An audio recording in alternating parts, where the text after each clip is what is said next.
اس لیے قرآن اس کام کے لیے نہیں آیا۔ علم کشف کے بارے میں وضاحت کریں۔ علم کشف بھائی جن کو ہوتا ہے ان سے پوچھو، ہمیں تو کبھی نہیں ہوا۔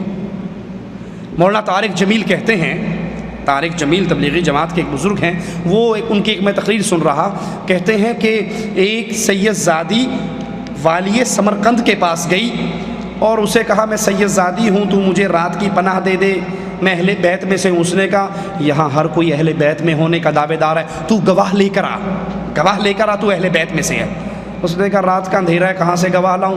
کسی نے کہا یہ تجھے کچھ نہیں دے گا، وہ آگ کا پجاری پارسی بیٹھا ہے اس کے پاس چلی جا۔ اس کے پاس گئی، کہا میں رسول کی بیٹی ہوں، مجھے پناہ دے دے۔ اس نے فوراً پناہ دے دی۔ اب یہ رات کو والی سمرقند سویا تو اس نے خواب دیکھا کہ میں جنت میں ہوں، بہت خوبصورت محل ہے، تو اس کے دروازے پر اللہ کے نبی کھڑے ہیں۔ میں نے کہا اللہ کے نبی یہ محل کس کا ہے؟ کہا مسلمان کا۔ میں نے کہا اللہ کے نبی میں بھی مسلمان ہوں۔ کہا تو مسلمان ہے تو گواہ لے کر آ، رات میری بیٹی تیرے پاس آئی تھی پناہ مانگنے کے لیے، تو نے کہا تھا گواہ لے کر آ، اب تو اپنے اسلام پہ گواہ لے کر آ۔ یہ ہڑبڑا کر اٹھا، کہا بہت بڑی غلطی ہوگی، باہر بھاگا، لوگوں سے کہا وہ ایک آئی تھی کہاں گئی؟ کہا وہ اس پارسی کے پاس گئی۔ صبح صبح اس کا دروازہ بجایا اور اس پارسی جب باہر آیا کہنے لگا جو منہ میں آتا ہے مانگ لے، یہ خاندان مجھے واپس کر دے۔ کہا سودا جان کر دیکھ کر کوئی واپس نہیں کرتا، جو خواب تو دیکھ رہا تھا وہی میں دیکھ رہا تھا۔ لائن ملی ہوئی تھی، بلیوٹوتھ کے ذریعے ادھر بھی رسالہ جا رہا ہے، ادھر بھی۔ یہ انٹرنیٹ اب آیا ہے، ادھر پرانا انٹرنیٹ، طارق جمیل صاحب کا پرانا انٹرنیٹ چلتا ہے۔ کہا وہی خواب جو تو دیکھ رہا تھا سیم وہی خواب میں دیکھ رہا تھا، جب تو ہٹانا پیچھے ہو کر میں آگے آ گیا تو اللہ کے نبی نے کہا تو نے میری بیٹی کو پناہ دی تھی نا، چل یہ تیرا محل ہے، ہیں؟ تو میں رات تک پارسی تھا، اب میں کلمہ پڑھ کے مسلمان ہو گیا، وہ محل مجھے مل گیا ہے۔ یہ جو کشف ہو جاتا ہے نا، جو وہ دیکھتا ہے یہ بھی دیکھتا ہے، برابر ہو جاتا ہے سارا کام، یہ علم غیب کا دوسرا نام ہے۔ اگر اس کو غیب کہیں گے تو بریلوی ماریں گے۔ کل تک ہمیں مشرک کہتے تھے یہ کہہ کر کہ اولیاء اللہ انبیاء عالم الغیب ہوتے ہیں، تو ہم پہ مشرک کا فتویٰ لگایا، تو انہوں نے نئی ٹرم نکالی ہے۔ وہ نئی ٹرم کیا ہے؟ کشف ہو جانا۔ اشرف علی تھانوی صاحب اپنی کتاب میں لکھتے ہیں کہ ہمارے ایک پیر ایک دوسرے پیر کی قبر پہ فاتحہ پڑھنے کے لیے گئے، تو فاتحہ پڑھ کے جب واپس آئے کہنے لگے بھائی یہ کون سے پیر تھے؟ کہا یہ فلاں فلاں پیر تھے۔ کہا بڑے دل لگی باز تھے۔ کہا کیوں؟ کہا جب میں فاتحہ پڑھ رہا تھا مجھے کشف ہوا، مجھے نیچے سے کہنے لگے چل کسی مردے پہ جا کے پڑھ، زندے پہ فاتحہ پڑھنے آ گیا، غلطی سے دبا دیا ہوگا کسی غریب نے اس کو۔ تو یہ کشف علم غیب کا دوسرا نام ہے، قبر کا کشف ہو جانا۔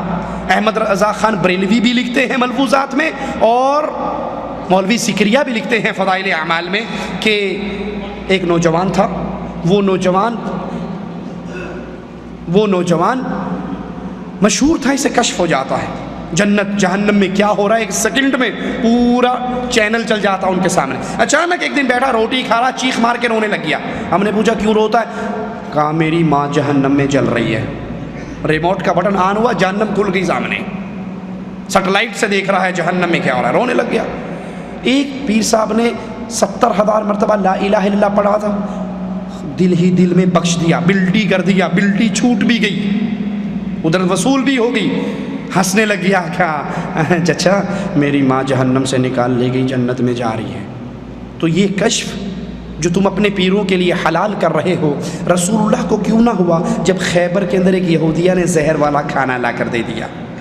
نبی کو کیوں نہ ہوا جب عائشہ پر تہمت لگی؟ نبی کو کیوں نہ ہوا جب 70 قاریوں کو ظالم مانگ کر لے گئے اور شہید کر دیا؟ نبی کو کیوں نہ ہوا جب عائشہ کا ہار گم ہوا؟ نبی کو کیوں نہ ہوا جب ابو سفیان کا قافلہ سمندر کے راستے سے ہو کے آرام سے مکہ پہنچ گیا بدر کے مارکے میں؟ نبی کو یہ کشف کیوں نہ ہوا؟ انا للہ و انا الیہ راجعون۔ کیا قرآن خوانی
ثاقب بھائی سے ہے کہ ہمارے یہاں اسلام کو ایک نیا شکل دیا گیا ہے، وہ تبلیغی جماعت کے نام سے مشہور ہے، جس میں مسلمان جو ہیں وہ 40 دن اپنے گھروں کو چھوڑ کر مسجدوں میں رہتے ہیں، اور پھر اس میں ایک ایسی کتاب پڑھی جاتی ہے جس کا قرآن و حدیث سے کوئی تعلق نہیں، جھوٹی حدیثیں اس میں بھری ہوتی ہیں، فضائل اعمال یا پھر تبلیغی نصاب کے نام سے وہ مشہور ہے۔ آپ اس کے بارے میں برائے مہربانی تھوڑا سا واضح کر دیں۔ دوسری بات یہ کہ فاتحہ جو لوگ کرتے ہیں اور اس کو یہ صحیح سمجھتے ہیں بالکل، اس کے بارے میں آپ کی کیا رائے؟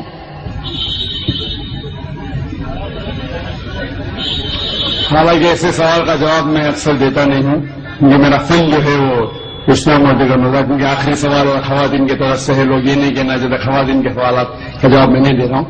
میں نے سوال پوچھا کہ تبلیغ جماعت جو ہے ایک جماعت ہے ہمارے مسلمانوں میں، ہندوستان میں خصوصاً، وہ تبلیغ نصاب پڑھتی ہے جس کے اندر حدیث مکسچر ہے۔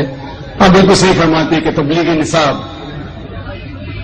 یا فضائل اعمال جسے کہتے ہیں، اس کے اندر وہ کتاب ہے جو مولانا زکریا صاحب نے لکھی تھی، اس کے اندر مکسچر ہے، صحیح حدیث بھی ہے، ضعیف بھی ہے، موضوع بھی ہے، قانونی قصہ بھی ہے۔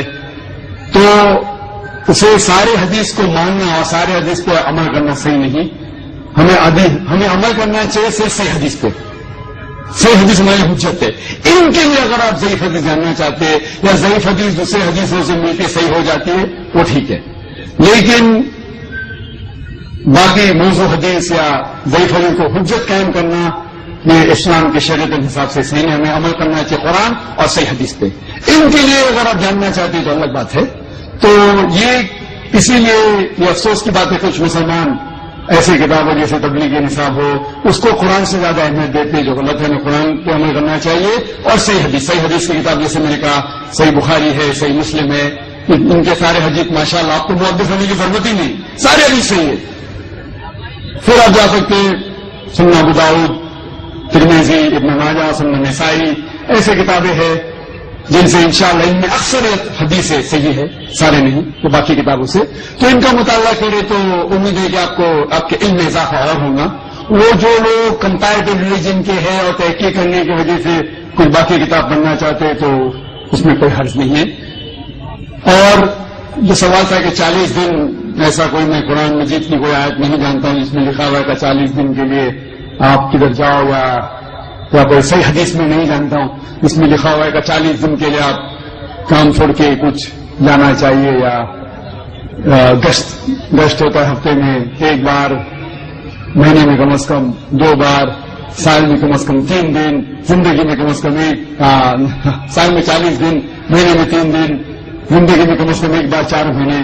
یہ سب چیز کچھ قرآن سے حدیث سے ثابت نہیں، قرآن سے حدیث ثابت نہیں، لیکن ہمیں ہمارے مسلمان بھائیوں سے پریم سے پیش آنا چاہیے۔ افسوس کی بات ہے کہ ہمارے مسلمان بھائیوں میں اتحاد نہیں ہے، اس کی وجہ ہے کہ کم علم کی وجہ سے ہمیں ان سے پیار سے پیش آنا چاہیے، حکمت سے پیش آنا چاہیے اور قرآن حدیث کی دعوت دینا چاہیے، اصلاح کرنا چاہیے ہمارے بھائیوں کی۔ یہ کہنا کہ آپ غلط ہے اور شدت کے ساتھ ان کی مخالفت نہیں کرنا چاہیے، پیار اور حکمت کے ساتھ۔ جس طریقے سے میں کہتا ہوں سوائے بہنوں کو مسلمان کے لیے بھی کام کر سکتے ہیں، اور ہم اس بات کی طرف جہاں پر ہم نے یکساں ہے، کیا یکساں ہے؟ قرآن ہے، صحیح حدیث ہے، یکساں ہے، اس کے اوپر عمل کرو۔ تو افسوس کی بات ہے کہ ہم حکمت کا استعمال نہیں کرتے، اسی لیے تفرق ہے۔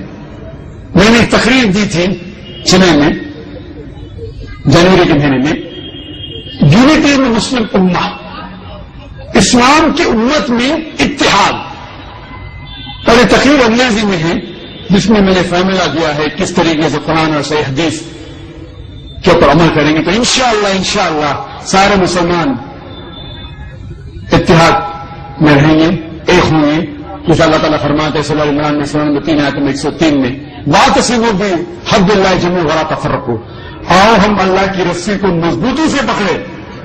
اللہ کی رسی ہے قرآن اور صحیح حدیث، اس کو اگر ہم پڑھیں گے سمجھ کے، افسوس کی بات ہم قرآن سمجھ کے پڑھتے ہی نہیں، چند مسلمان قرآن کو سمجھتے ہیں، باقی لوگ تلاوت کرتے ہیں، رمضان میں 1 بار 2 بار 10 بار، الحمدللہ تلاوت کیجئے، اچھی بات ہے، ثواب ملے گا، لیکن صرف تلاوت کرو اور اس کے اوپر عمل نہ کرو تو جنت میں جانے کی کوئی گارنٹی نہیں.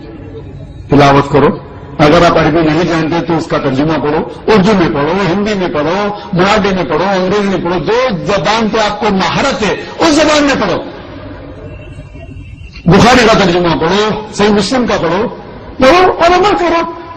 افسوس کی بات ہے کہ ہم قرآن مجید کو سمجھ کے نہیں پڑھتے, اسی لیے کوئی بھی آدمی اپنے آپ کو عالم بول کے آپ کو گھومنے لگے جاتا ہے.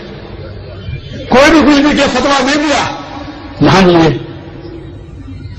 دیکھو ذاکر نائک جو اسلام میں کہتے ہیں وہ زیرو ہے, شونیہ, زیرو. اسی لیے مجھے کہتا ہوں اللہ کہتے ہیں قرآن میں سورہ عمران سورہ نمبر 3 آیت نمبر 64 میں تالا کل میں تم سوال دینا پڑا. میں اگر کہوں گا تو اس کی اہمیت ہی کچھ نہیں. تو میں جو کہتا ہوں اسلام میں زیرو ہے. میں ہمیشہ قرآن حدیث, قرآن صحیح حدیث. تو جو بھی عالم کچھ بھی آپ سے کہتا ہے اس سے پوچھے کوئی ہاتھ بڑھانا کن, آپ اپنا ثبوت پیش کرو. ان کو تم صادقین اگر آپ سچے ہیں تو قرآن مجید کی آیت سورہ بقرہ کی سورہ نمبر 2 آیت نمبر 111 میں کوئی ہاتھ بڑھانا کن ان کو تم صادقین. آپ اپنا ثبوت پیش کرو اگر آپ سچے ہیں. اگر آپ کے ثبوت پیش کریں گے تو اسلام میں ہر مسلمان کو 40 دن دینے کا تو میں جاؤں گا بے شک.